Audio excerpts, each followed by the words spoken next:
બધું એવું સાંભળ બેટા હા એક વાત મુદ્દાની સામે આવી તાર બાપનું કહેવાનું એવું થાય હા કે ઓણ કપામાં કાઈ થયું નથી એ માંડવીમાં પાલા સિવાય કાઈ વધ્યું નથી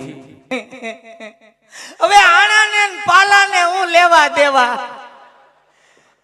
એટલે આ પાલાને જ લેવા દેવા છે બેટા ઓણું કો ખમી જા પોરવરો થોડો જાજો કાઈક વિચાર કરીશું હજી વિચાર કરશો કે વિચાર જ નહીં એટલે આ વિચાર છે પણ ઓણું કો ખમી જા નહીં જો તમે મારી વહુના આણા તેડી આવો તો જ હા ન કરના એટલે આ છોકરા માની જા સાંભળ તારા બાપ પાસે મોટી મોટી વાતો કરીને આયો ખોમાં એક હાવજ મારો દીકરો મારા છોકરામાં કાઈ કવાપણું નહીં અને કદાચ આ વાત લઈને હવે તારા બાપ પાસે હું જાઉં તો તારા બાપ પાસે હવે મારે આબરૂનો સવાલ છે મારે જિંદગીનો સવાલ છે